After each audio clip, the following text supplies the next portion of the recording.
پاکستان مرکزی مسلم لیگ عوامی فلاح و بہبود کے لیے بھی سرگرم ہے۔ خدمت کا رمضان مہم کے تحت ملک گیر سحر و افطار پروگرام جاری ہیں۔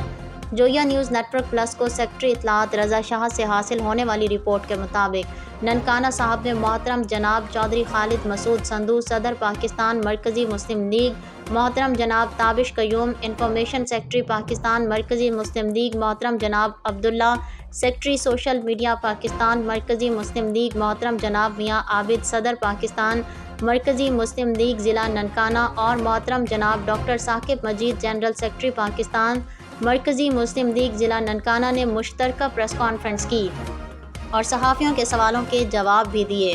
اس موقع پر محترم جناب چودھری خالد مسعود سندھو صدر کا کہنا تھا، کہا کہ پاکستان مرکزی مسلم لیگ علمی، عملی اور عوامی فلاح و بہبود کے لیے بھی سرگرم ہے۔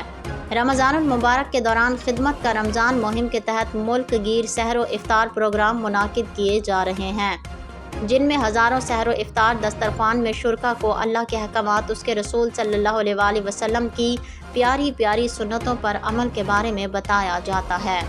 ان اقدامات کے ذریعے پاکستانی عوام میں محبت، بھائی چارہ اور اخوت کا درس دیا جاتا ہے۔ رمضان المبارک کا آخری عشرہ دوزخ سے نجات کا ہے اور ہمیں چاہیے کہ ہم اللہ کے حضور پیش ہو کر زیادہ سے زیادہ عبادات و وظائف سے جڑے رہیں۔ ان کا مزید کہنا تھا کہ پاکستان مرکزی مسلم لیگ ملک میں امن، اتحاد اور فلاحی سرگرمیوں کے فروغ کے لیے کوشاں ہے اور رہے گی انشاءاللہ۔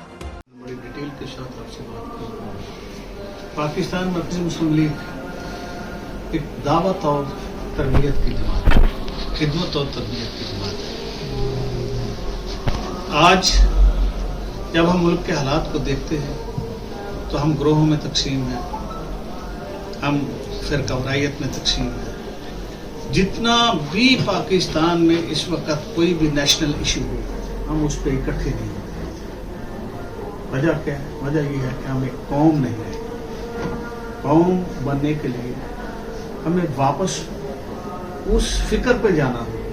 قومیں فکر سے بنتی ہیں، سوچ سے بنتی ہیں، نظریات سے بنتی ہیں۔ قائد محمد علی جناح رحمۃ اللہ علیہ نے جب یہ ملک کے لیے تحریک شروع کی تو انہوں نے یہ نہیں کہا کہ یہ سندھ والا ہے، یہ پنجاب والا ہے، یہ بلوچستان والا ہے، یہ فلاں ہے تو اس کو کسی رشتے کی نسبت سے قائم کیا، نہیں، ان کو ایک فکر کے تحت قائم کیا کہ ہم ایک ایسا ملک چاہتے ہیں، ہم ایک ایسی جگہ چاہتے ہیں جہاں ہم ان قوانین کے مطابق زندگی گزاریں، جہاں ہر ایک کو آزادی حاصل ہو، کام کرنے کی آزادی، مذہب کی آزادی، وہاں وہ اپنے مطابق زندگی گزار سکے، اپنے مطابق اپنا کاروبار کر سکے، جو کہ اس وقت ہندوستان میں لوگوں کو حاصل نہیں تھا۔ تو اس کے لیے جو تجویز دی گئی کہ ایک ایسا خطہ جو مسلم اکثریتی آبادی پر مشتمل ہو، وہ پاکستان وہ دیا جائے جس کا نام پاکستان، اور یہی نظریہ ہے پاکستان۔ جب ہم کہتے ہیں کہ پاکستان کا مطلب کیا، لا الہ الا اللہ محمد رسول اللہ، تو ہم سمجھتے ہیں کہ یہی نظریہ پاکستان ہے۔